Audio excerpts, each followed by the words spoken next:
Coucou! Alors j'avais envie de vous faire une petite explication de comment ça fonctionne le test musculaire au niveau des mains. Parce que c'est un outil qui est vraiment très chouette dans tout ce qui est exploration au niveau des papotes. Donc soit l'utilisation du test musculaire pour confirmer une intuition qu'on a eue, soit le test musculaire carrément pour poser toutes les questions et obtenir à avoir une information de la personne à qui on parle. Alors, le test musculaire qui me paraît le plus simple, en tout cas celui que j'enseigne depuis maintenant plein d'années et que j'utilise quand je suis un peu la tête dans le gaz et que j'ai besoin vraiment d'un truc efficace, c'est celui-là. Donc, quand je travaille avec mes petits patients, avec les enfants, ils appellent ça le test du lapin, parce qu'on dirait 2 oreilles et le nez et la bouche. Donc, c'est le test du lapin, c'est comme ça que je l'appelle. Ça a sûrement un nom scientifique, mais que je connais pas. Donc, on choisit la main. Déjà, ça peut être la main droite ou la main gauche. Ça, c'est vraiment à vous de voir ce qui vient spontanément. Moi, c'est ma main droite. On met le pouce sur le majeur, donc ongle sur ongle, et on maintient un cercle. Ensuite, ce qu'on va faire, si on veut obtenir un code binaire oui/non, c'est centré. Alors, moi, je ferme souvent les yeux, ça m'aide, mais on peut faire ça les yeux ouverts aussi. La respiration est pas mal aussi. Et puis, on va se dire, bah tiens, c'est quoi mon code du oui? Alors, ensuite, ce que je fais, moi, c'est que je prends l'index du doigt opposé, l'index de la main opposée, et j'essaye de briser le cercle obtenu. Donc, le oui pour moi, et ça tient. En tout cas, aujourd'hui, ça a tendance à tenir. Ça pourrait lâcher aussi. C'est-à-dire que le code, oui, c'est pas forcément ça tient, ça pourrait être aussi ça lâche.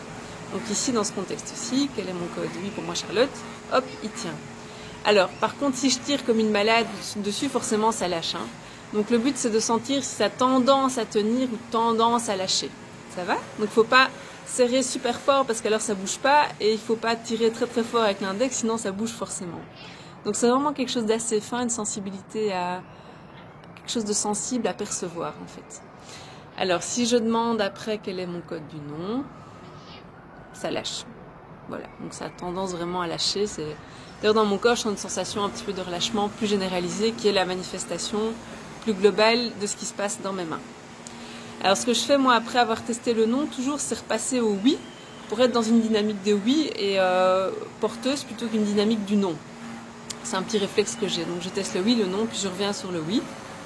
Alors, du coup, qu'est-ce qu'un oui pour moi? Voilà. Donc ça, c'est un test qui est vraiment pratique. Important aussi de ne pas, quand on cherche son code de oui ou son code du non, de laisser le doigt dans le cercle.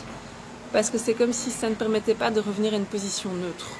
Ça, je vois souvent mes patients qui apprennent le test musculaire, ils laissent leur doigt en se concentrant, mais du coup, c'est comme beaucoup plus compliqué d'obtenir le code. Donc vous mettez en position neutre, vous sortez votre main à chaque fois.